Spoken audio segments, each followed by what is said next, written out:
Cenat.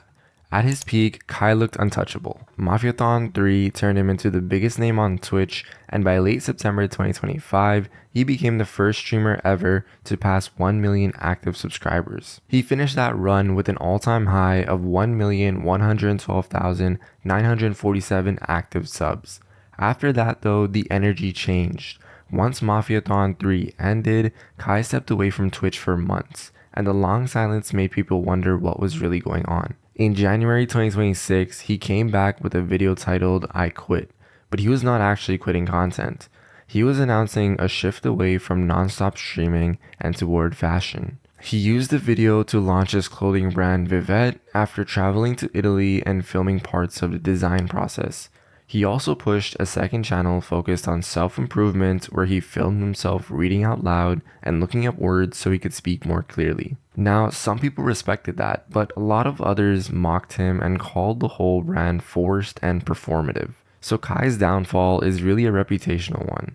He did not lose his platform overnight, but he did lose some of the goodwill that made him feel authentic in the first place.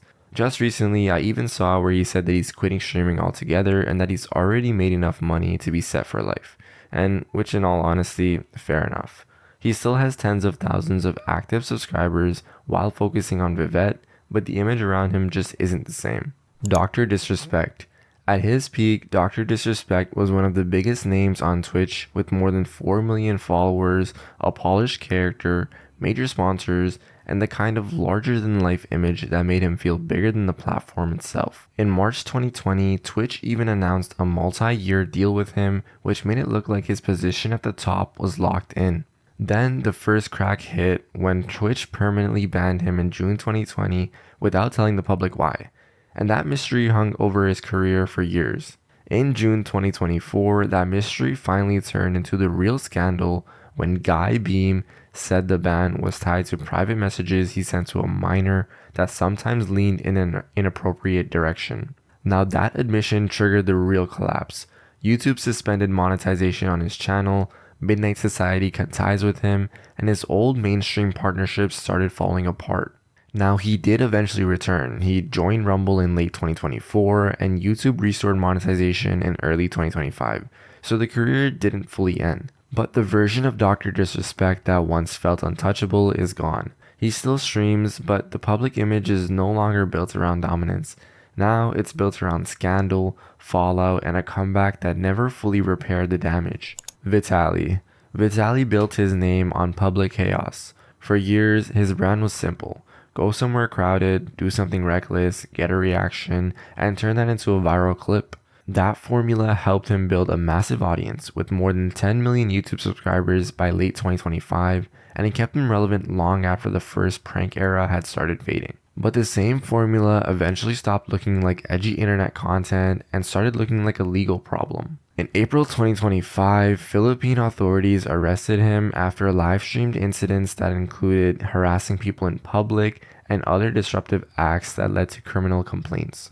Instead of a quick controversy cycle, the situation dragged on for months. He was kept in custody, transferred to jail while the cases were handled, and his deportation was delayed while the legal processes played out. By January 2026, the Bureau of Immigration confirmed that he had been deported to Russia and blacklisted from the Philippines.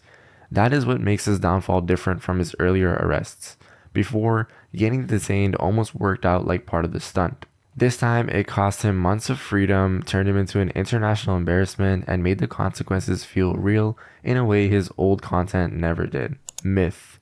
At his peak, Myth felt like one of the defining faces of early Fortnite streaming. He was a TSM star, one of the most recognizable names in the game, and at one point his Twitch channel hit an all-time peak of 122,552 viewers. For a while, it looked like he had made the jump from fast-rising creator to long-term giant. He stayed big enough that when he left TSM in late 2021, it felt like the end of an era. And when he signed an exclusive deal with YouTube in 2022, it still sounded like a move a major star could make. The problem was that the momentum around him had already started cooling.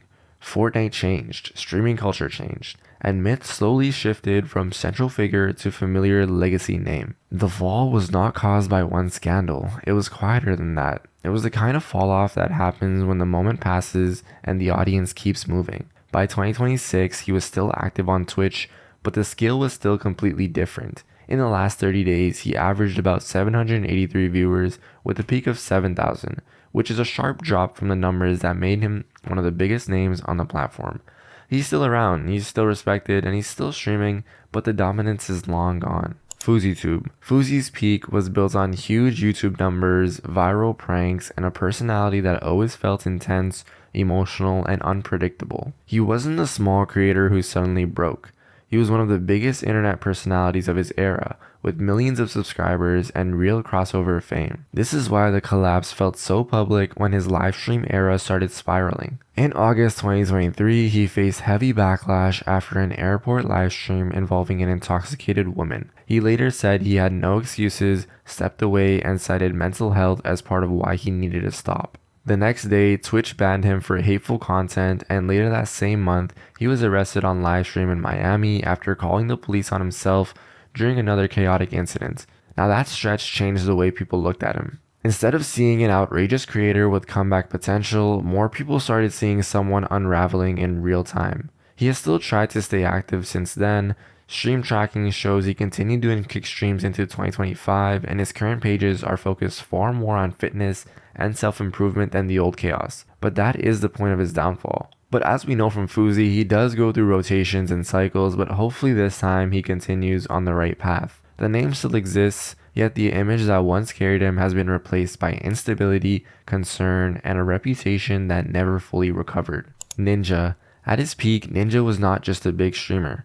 He was the face of the entire livestream boom. Fortnite turned him into a mainstream celebrity. He held Twitch's all-time subscriber record in 2018 with 269,154 active subs, and for a while, it felt like he was the one creator everyone knew whether they watched streams or not. Then came the move that changed everything. In 2019, he left Twitch for an exclusive deal with Mixer.